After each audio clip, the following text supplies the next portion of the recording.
bargain here at electrifying.com, especially when it comes to used EVs. You can get some brilliant bargains at the moment. Now I know when it comes to buying a new electric car, yes, there is a higher upfront cost than their petrol equivalent. But when it comes to used, we have price parity, my friends. Yeah, and sometimes the EV is even cheaper.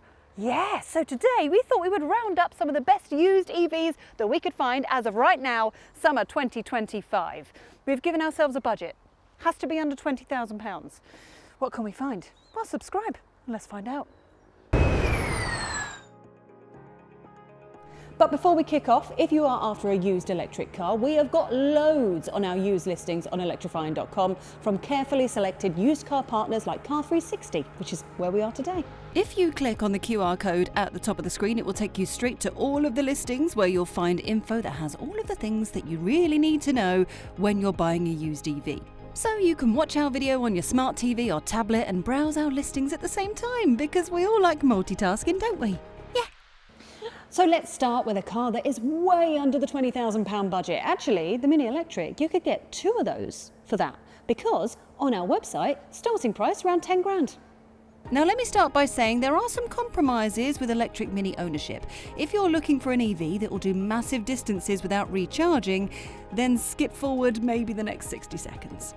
But if you're after a run around for the shops, the school run or commuting, and you don't mind plugging in after about 100 miles, then the Mini is guaranteed to bring a smile to your face. It is huge fun to drive. The interior feels more BMW than budget, and it's efficient too.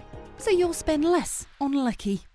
Now, when you are browsing listings, make sure you check out the trims, because if you go for the poshest one, which is the number 3, that's going to be worth more than the entry-level number 1 or the mid-spec number 2. So if you go for the number 3, you've got some nice things included, like leather seats, front parking sensors, adaptive lights, a big old sunroof, and a Harman Kardon hi-fi. There's a lot of personalisation too, so you can go bold with yellow mirrors or keep it subtle with silver or grey with black wheels. Now, many owners picked bigger alloys because they look sportier, but be warned, bigger tyres means more drag, so you'll lose a few miles of range and the ride can feel firmer. Plus, the tyres will be pricier. The good news is that the Mini Electric is proving reliable, with very few issues reported by owners. Aside from the odd creaky dashboard or phone connection dropout, its record is solid. The batteries hold up really well as well. So this very car that we've got here still has 100% of its battery capacity. That's all thanks to the battery health check. Oh, a quick heads up. The Mini Electric had a facelift in 2021. Now, the older models are rare, as they were only on sale for about a year, but they've got a different front end and older infotainment tech. You can tell those from the fog lights on the bumpers. They're actually worth a few £100 less than the facelifted version that we've got here. Lastly, service history is stored in the car's system, so just head to My Mini menu on the screen to view it. That's clever, eh? Talking of value, the MG4 is brilliant when it's new, but even better when it's used. We have showered this car with all sorts of awards because it is great to drive, it's spacious and has all of the latest safety kit. Look, there's loads of room, even if you've got lanky teens. The 4 also has an unbeatable manufacturer's warranty, 7 years. Prices for the MG4 start at around £13,000, so that means our £20,000 budget will get you a lightly used top-spec trophy trim here at Car360. That will give you around 250 miles range as well, because it's the long-range version. There is also a smaller battery version that's a 51 kilowatt-hour battery that will give you 217 miles of range, but I'll be honest, they're quite rare, because mostly when people were buying them new, they were just paying extra and getting the bigger battery version. All MG4s come with a decent level of kit as standard, but if you are like me and you insist on heated seats and heated steering in the winter, then these only come on the Trophy and the X-Power models. The same goes for remote preconditioning. Now, as much as the Trophy is nice, I always like this one, the X-Power, because it's actually still 250 quid under budget, and it's stupidly fast. This has faster acceleration than a Porsche 911. So if you want to get one of them, then maybe make sure you do it quick before I buy them all. If you do take one of these for a drive, there are a few things that you need to check. Some MG4 drivers have reported AC charging errors and dodgy charge port lights. Look for flimsy interior trim and gear selector malfunctions too, and check that you can connect your phone properly while you are there. If you do get an X-Power, they all seem to have an annoying vibration at motorway speeds. This is normal and doesn't mean that anything is broken. For the battery, expect about a 4% degradation in the first 50,000 miles, but then that curve will flatten over the next 50,000 miles. That's pretty good. The bright blue and orange aren't to everyone's taste, so you might be able to get a better deal on a used one if you don't mind going bold. How about something a little more sensible? I mean, the Kia Niro is so easy to live with. It's got the space, it's got the speed, it's got the decent range, the good efficiency. I mean, it's also got the 7-year warranty that comes with all Kias. Yeah, I mean, that explains why this is one of the best-selling EVs in the UK. There are examples which cost a lot less than our £20,000 limit, but it might be that they are older, have lots more miles, or the smaller 39 kilowatt-hour battery, which might be fine for you. I'm going to suggest that you go for one of these, the newer models, because not only does it look more modern, it's got more space in the back, it's got more technology, and it drives better as well. Now, these newer versions only come with one battery option, a 65 kilowatt-hour battery. That is good for around 285 miles, which, when you think about it, most commuters will be able to get for a whole week with that, which is great. And within the budget, you can get one of these with still some decent mileage and a nicer colour. Problems? Well, it seems to be a very reliable car generally, with only a few problems with the 12-volt battery reported. Most faults will be covered by Kia's 7-year warranty too, but you'll need to make sure the service history is up to date and to Kia's standards, or the company could refuse any claim. Now, if you prefer an SUV shape, maybe the Vauxhall Mokka will be more to your taste. It's got the higher seating position, which we all know and love. It's got more space inside and doesn't take up any more room on the road than a small hatchback. Now, underneath, it shares parts with Citroën, with Fiat, with Peugeot, and even with Jeep. So actually, you've got a better car for less money. That means more tech and enough space for a small family.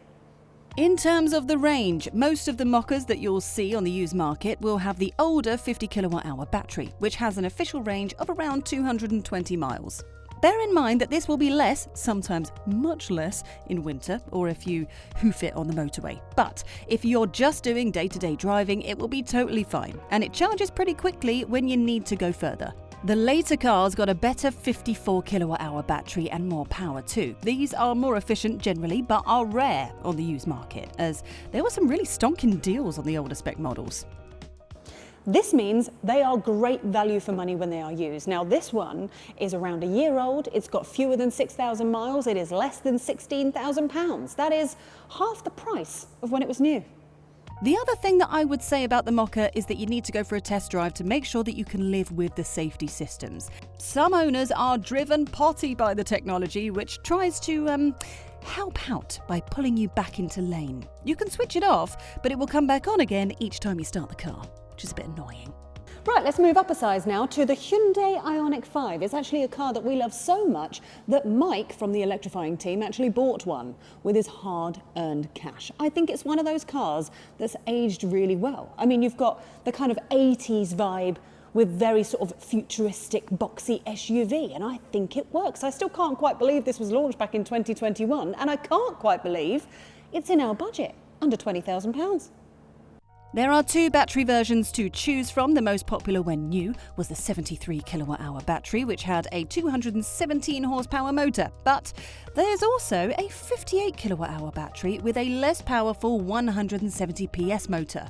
Both are packed with some serious tech and 800-volt systems, which means super fast charging, up to 225 kilowatts to be precise, if you can find the right charger. That means you can add 60 miles in around 5 minutes, or you can go 10 to 80% in just a whisker over 17 minutes. Very nice, but you do need to make sure that you've got preconditioning installed in your car, because some cars before 2023 don't have it.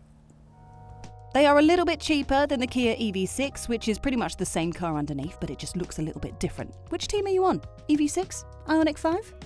Not everything is rosy though. There is a slight hiccup when it comes to insurance. Make sure you get a quote before getting one of these. Now, even though it's technically in an insurance category lower than rivals like the Tesla Model 3, there has been a spate of thefts that's been going on due to security issues with the pre-2024 models, so your premium could be higher. The Ioniq 5 isn't particularly efficient either. It's a very heavy car. The bigger battery model is well over 2 tons, and those retro looks play havoc with the aerodynamics. The smaller battery model is good for around 180 miles between charges, and the larger battery pack is good for around 250 miles.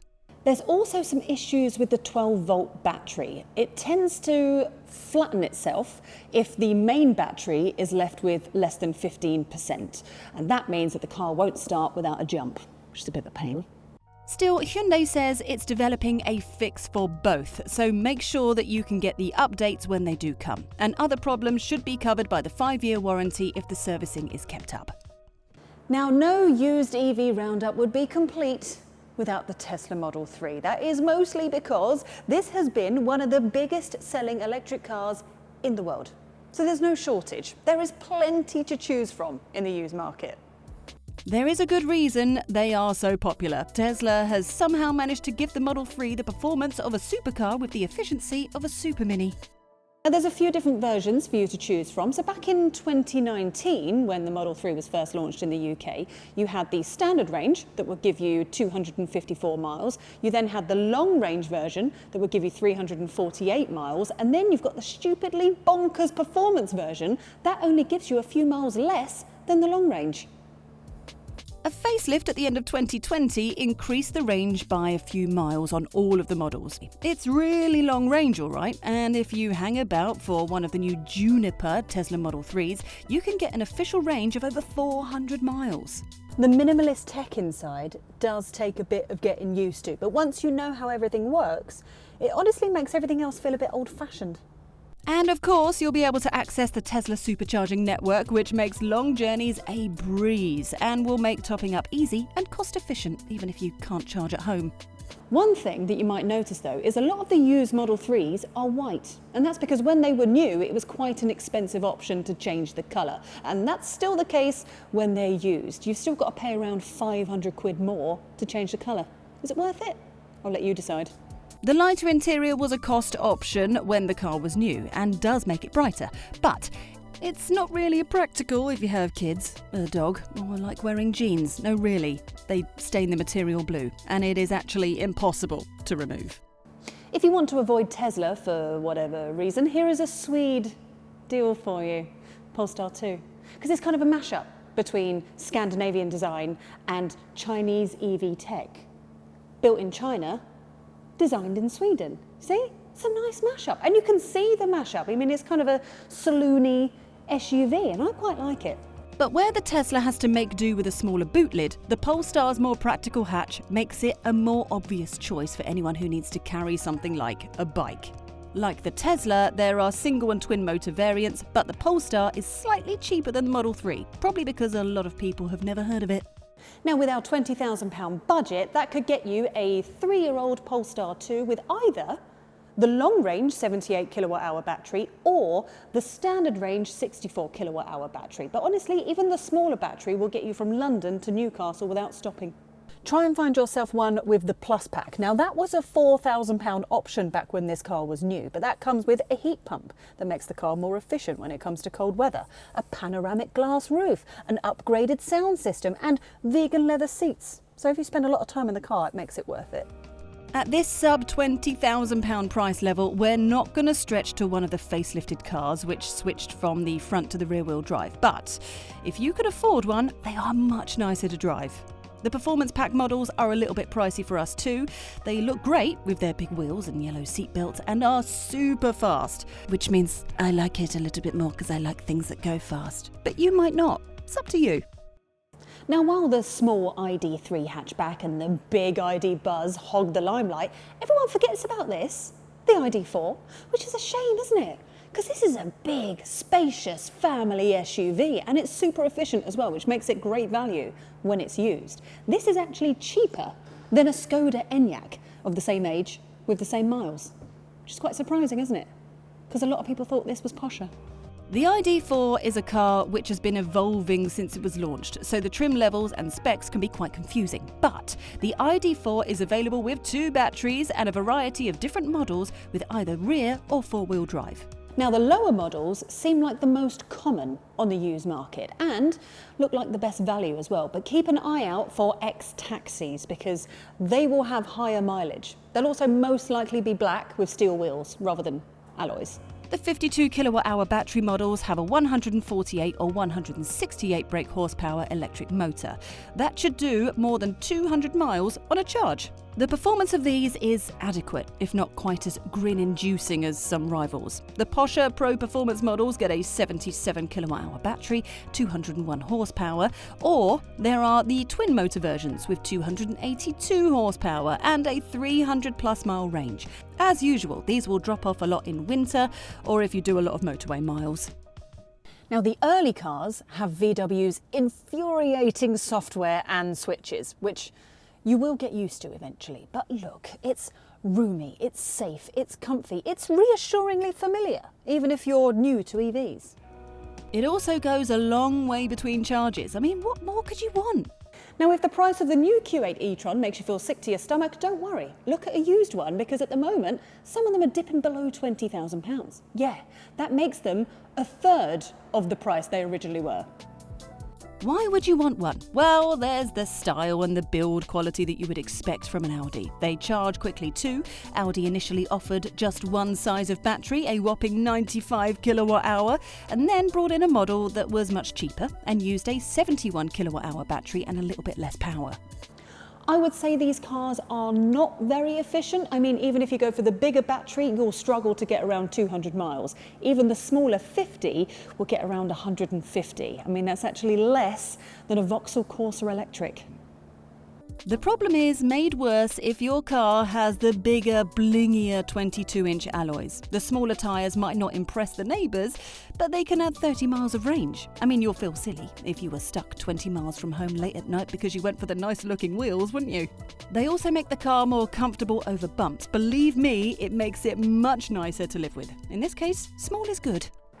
But slap a private reg number on the front of your car and your neighbours are going to think you won the lottery, but instead you've only spent 20 grand.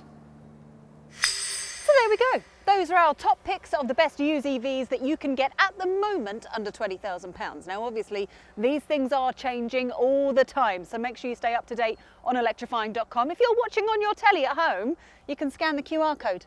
Up there, nice living room by the way, and also nice pyjamas. But to stay up to date with all the news and reviews of new and used cars, make sure you subscribe. See you next time.